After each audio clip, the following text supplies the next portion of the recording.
Listen, on Vibe with Five here, we pride ourselves with being really honest with conversations. Now, Rio's once told us that after winning a few titles, you start the process of kind of like rebuilding. Like you said, there were the likes of Vidic that would come in, Patrice comes in, Ronaldo, Rooney.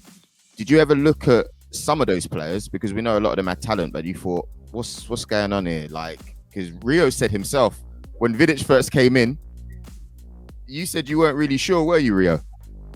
No, with Patrice and Vidic. I remember having a conversation with Rooney, and we both were going, "Whoa, what's the manager seen here?"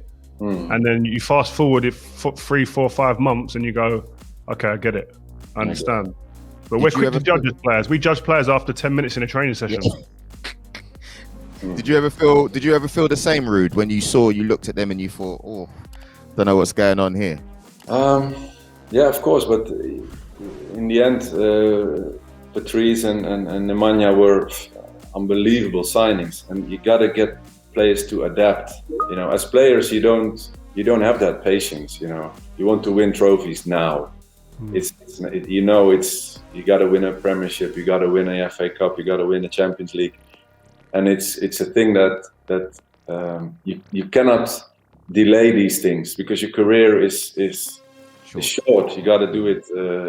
It needs to happen now. So, as Rio says here, the players judge each other quickly, but the adaptation of a player to United, to the Premiership, is key. I mean, we've seen players who are excellent players, but weren't quite able to adapt, and then they're not there to really perform at that level. But yeah, that's also professional football. Talking about players adapting and coming into the squad, Cristiano Ronaldo came as a young kid. What were your initial thoughts when you saw him? Obviously, he left as the world best player at the time, but when you first saw him, a lot of people spoke about seeing him, what they thought initially. What was your thoughts on him? Yeah, I think it was clear what we said in the dressing room. I think we were saying that to each other in the dressing room. Like, this kid is unbelievably talented, but we got to help him to become effective.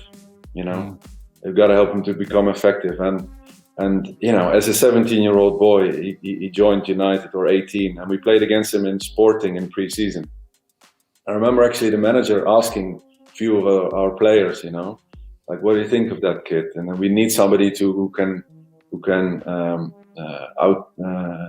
get one-on-ones with defenders, create new situations, he needs to dribble.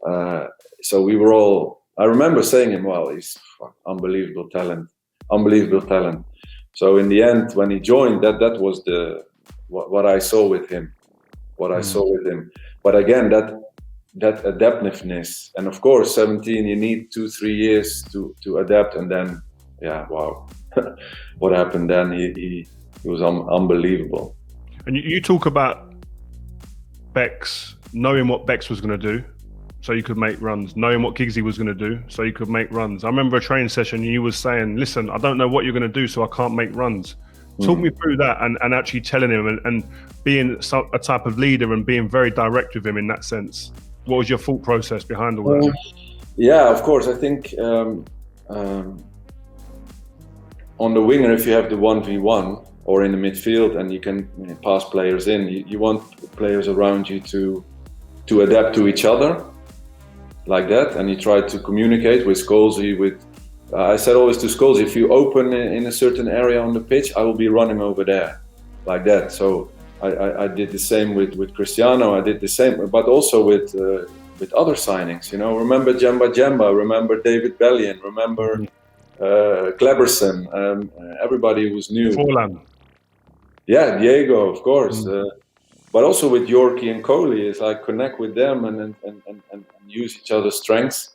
It was a constant process, Also, even with you at the centre back, I used to make some runs in behind, for the long ball. Remember Leicester City away when you dink someone in, dink the ball in behind the left central defender, I could make the run in there. So as well with Cristiano, but of course, since he became the world's best player, maybe in history, of course, discussions go with Ruud and Cristiano and Ruud, but nobody says Ruud and David Bellion. You know what I mean? That's like that. And Jemba or Forlan or Giggsy or Scholes, you know, that's the situation, I think. And you know, even later with Madrid when we played together, it's the most important thing is like you and me now. When you meet each other, you know, with people that are real and have been good with you, and vice versa. That's the most important in the end. How was your relationship with Ronaldo? Because there was some talk of a fallout during the latter days of you at United. Yeah, no, that's what I tried to explain. Of course, everything in the press is going on about that particular incident, and also I commented on it, and I'm happy to do that again because I know that I was wrong in that situation. I know I was wrong in that situation, and I immediately walked into the dressing room and I sat next to him in the dressing room and apologized for my behavior when I calmed down. And that frustration obviously is coming from somewhere, you know. And now when you're 44, you look back on things and you know that things when things are going around you in the private life, whatever things are going on, you know, sometimes can make you frustrated. And in that incident, it led to a discussion with Cristiano. But of course, you need to realize then and be big enough to acknowledge that.